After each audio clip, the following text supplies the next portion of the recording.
मात्र पोलिसांनी पुन्हा एकदा या सगळ्या परिसरावरती ताबा मिळवलेला दिसतोय। कारवाई शांततेत पार पडावी यासाठी कालपासून प्रयत्न केले जात आहेत, मात्र आज कुठेतरी या जमावाकडून दगडफेक करण्यात आली। हा सगळा जमाव जो तो आक्रमक झाला आणि यानंतर पोलिसांना बळाचा वापर करावा लागला। काही वेळापूर्वी आपण बघितलं 4 वाजता ही दृश्य बघितली आणि अगदी आत्ता 5 वाजता सुद्धा आपण बघितलं लाठीचार्ज करण्याचा प्रयत्न केला, का तर या सगळ्या जमावाला मागे करावं, मात्र जमाव ऐकायला तयार नव्हता। आत्ता थेट या जमावाकडून पोलिसांच्या दिशेने दगड भिरकवण्यात आले, दगडफेक करण्यात आली आणि आता पुन्हा एकदा या सगळ्या परिसरावरती पोलिसांकडून ताबा मिळवण्याचा प्रयत्न सुरू झालेला आहे। परिस्थिती नियंत्रणाबाहेर जाऊ नये याचे पुरेपूर प्रयत्न पोलीस प्रशासनाकडून केले जात आहेत। संकेत वर्क आमचे प्रतिनिधी आपल्याला अधिकची माहिती देतात। संकेत, आपण बघितलं मोठ्या प्रमाणात दगड भिरकवण्यात आले, मात्र आत्ताची परिस्थिती काय दिसते? पोलिसांकडून कसा परिस्थितीवरती ताबा मिळवला जातोय? आम्ही जर आपण दुपारनंतरची परिस्थिती पाहिली वांद्रे पूर्व येथील गरीब नगरची, तर अर्थात डेमोलिशनचं काम चालू आहे, पाडकाम सुरू आहे संपूर्ण त्या परिसरातल्या घरांचं। तर तिकडे दुपारच्या वेळेला देखील आपण पाहतो की लाठीचार्ज झाला होता, आता देखील लाठीचार्ज सुरू आहे। आता लाठीचार्ज पोलीस जो करतात तो कशासाठी करतात, कारण की समोरून तितकी आक्रमकता दाखवली जाते। तिकडे जे सध्या जे आहे ते रहिवाशांकडून दगडफेक केली जाते। दगडफेक म्हणजे अक्षरशः पेवर ब्लॉक जो आहे तो पेवर ब्लॉक फेकण्यात येतो। तर पेवर ब्लॉक केवढा मोठा असतो आपल्या सर्वांना माहिती आहे।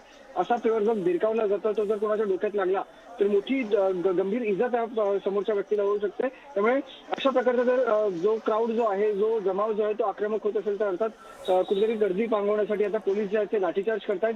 दुपारच्या वेळेला देखील जे हातात येईल ते फेकत होते। असं देखील दृश्यांमध्ये दिसलं की ते हाताला जी भांडी लागली, जी घरातून त्यांनी भांडी काढली। संकेत, शिवसेना नेते किरण पावसकर सध्या आपल्यासोबत आहेत, आपण त्यांच्याकडे थेट जाऊया। किरणजी, मोठ्या प्रमाणात आता दगडफेक करण्यात आली, या जे जमाव जो आहे तो मोठ्या प्रमाणात पोलिसांच्या दिशेने दगड भिरकावत होता, पोलिसांनी सुद्धा लाठीचार्ज केलेला आहे, काय सांगाल एकंदरीत सगळ्या परिस्थितीबद्दल? परिस्थिती हे खरोखर भयानक। आज जे केलंय ना हे याच्या पूर्वी आपण करायला हवं होतं। यांना पुष्कळ वर्ष दिल्यामुळे 2-3, 3-3 मजल्याच्या जर झोपड्या बनल्या जात असतील आणि त्याच्यानंतर काढण्यासाठी आता ते पोलीस यंत्रणेवर जर दगडफेक करत असतील तर त्यांच्यावर पहिली कारवाई करा आणि तातडीने। आता फक्त घरं तोडून चालणार नाही, त्यांना आतमध्ये घ्यावे लागतील। का जागा कोणाची? रेल्वेची जागा, अतिक्रमण ह्यांचं। मी तर म्हणेन ही चूक मुंबई महानगरपालिकेची आहे। आपल्याला कोर्टाने आदेश देण्याची काय गरज होती? कोर्टाच्या आदेशची ही यंत्रणा सगळी वाट बघते आणि 2-2, 3-3 मजल्याच्या झोपड्या बांधल्या जात आहेत आणि त्यानंतर पुन्हा काढायला गेल्यानंतर ही परिस्थिती असेल। उद्या सकाळी मंत्रालयाच्या आवारात पण येऊन बांधतील आणि आपण कोर्टाच्या आदेशाची वाट बघणार आहोत, असं होईल। म्हणजे परिस्थिती ही वेगळ्या पद्धतीने चालू आहे। यंत्रणा काम करण्याची चूक मुंबई महानगरपालिकेची आहे। लोक स्टेशनला जाताना एवढा त्रास होत होता, एवढी वर्ष लोकांनी त्रास भोगलेला आहे। यांना बाहेर काढण्यासाठी जी लागेल ती ताकद लावली गेली पाहिजे आणि आता ज्यांनी त्यांच्यावर दगडफेक केली त्यांच्यावर आणखीन कडक कारवाई करण्याची गरज आहे। किरणजी, या सगळ्या कारवाईला उशीर झाला असं तुमचं म्हणणं आहे का? 100% उशीर आहे।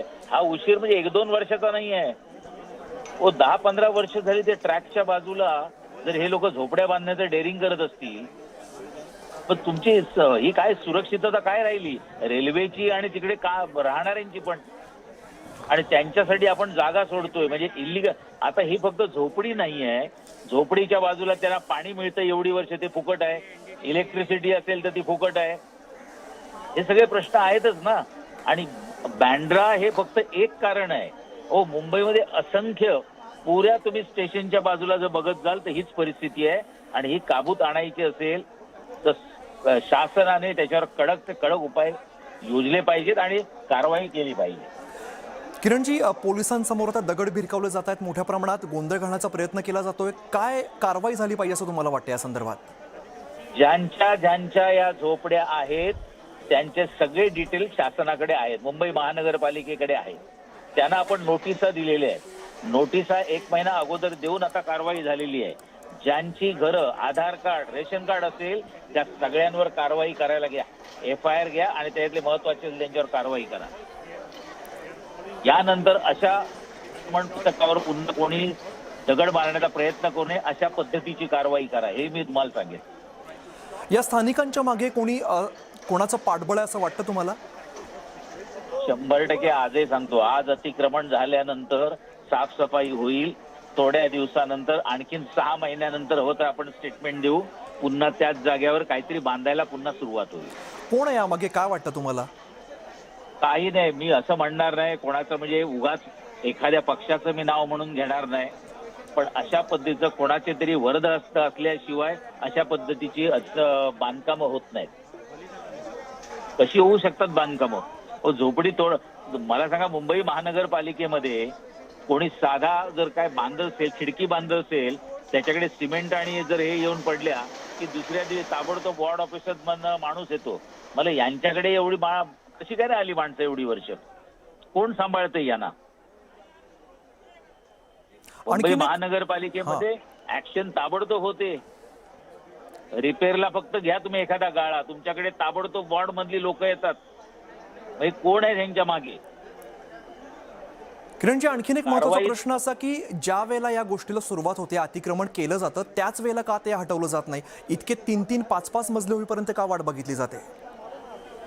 आजही मी सांगेन, यासाठी जे जे कारणीभूत असतील, आज ज्यांनी दगड मारले त्यांच्यावर तुम्ही कारवाई जरूर करा.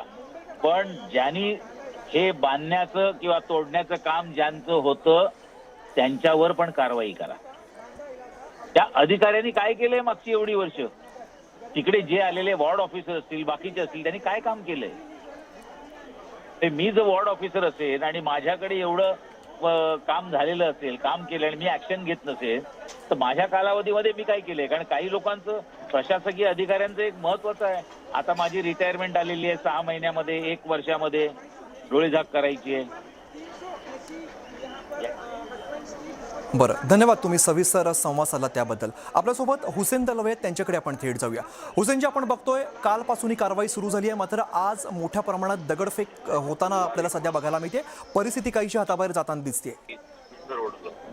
मला सांगा, एका बाजूला सरकार असं म्हणतं, मोदीजी पण म्हणतात आणि आपले चीफ मिनिस्टरही बोलतात की या देशामध्ये 5 वर्षामध्ये सगळ्यांना घरं दिली जातील. आता यांनी ती जी काय इलिगल आहेत, इलिगल मला माहिती नाही, इलिगल मुंबईमध्ये बरंच काय आहे आणि ते अतिशय घाणेरड्या वस्तू याच्या स्थितीमध्ये त्यांनी ते सगळं उभं केलेलं आहे. इतका सगळा चिखल बिकल असताना मला फार आश्चर्य वाटलं तर कसं काय राहतात लोक. गाडी धूप, अतिशय गरीब लोक आहेत ते सगळे. आणि गरीब, तुम्ही म्हणता गरीबात, पण कोर्टाच्या आदेशानुसार ही कारवाई केली जाते. अतिक्रमण होतं असं सुद्धा कोर्टानं स्पष्ट केलेलं आहे. मला अतिक्रमण असेल, मी नाही म्हणत नाही, अतिक्रमण आहे ते बरोबर आहे, पण त्याचा सर्वे करा, त्याला अल्टरनेटिव्ह जागा द्या आणि तोडा. तुम्ही असं गरिबांच्या विरोधात इतके का आम्हाला काय कळत नाही. इथे मी तुम्हाला सांगतो, ओसी नसलेल्या अनेक बिल्डिंगी मुंबईमध्ये आहेत. तुमच्या याला या आहेत, हाजी अलीला या आहेत, वरळीमध्ये पण आहेत आणि बांद्रा वेस्ट मध्ये पण आहेत. त्याच्या संबंधात काय निर्णय घेता का तुम्ही? असं आहे माझं काय म्हणणं आहे. मी त्याचं समर्थन करत नाही इलिगल गोष्टीचं, इलिगल होता नाही. पण आता ते इतकी वर्ष, 30 वर्ष राहिलं, 30 वर्षात तुम्ही काय केलं नाही. आता ते थोडेसे त्यांचं बरं चाललेलं आहे, त्यावेळेला तोडल्यानंतर ते जाणार कुठे? त्याला अल्टरनेटिव्ह कुठेतरी जागा द्या ना आणि तुम्ही ते खाली करा. माझं काही म्हणणं नाही आहे. मी इलिगल कुठल्याही गोष्टीचं समर्थन करत नाही. प्रश्न असा आहे, फक्त गरिबांना का त्रास देता? एका बाजूला तुम्ही या देशामध्ये गरिबांची गरिबी वाढत चालते आणि श्रीमंतांची श्रीमंती वाढत चालते. हे का जरा बघा ना, हाच मुद्दा आहे. आणि त्याचं तुम्ही सर्वेक्षण करा, हे करा आणि त्यानंतर पुन्हा कोणाला द्यायचं, काय करायचं याचा विचार करा, नंतर तोडायला मला विरोध नाही. पण ज्या पद्धतीने सगळं चाललंय, काय करतील लोक मला सांगा? काय करावं त्यांनी? पण हुसेनजी, तुम्ही असं म्हणता का ही कारवाई चुकीचं तुम्ही म्हणताय का असं?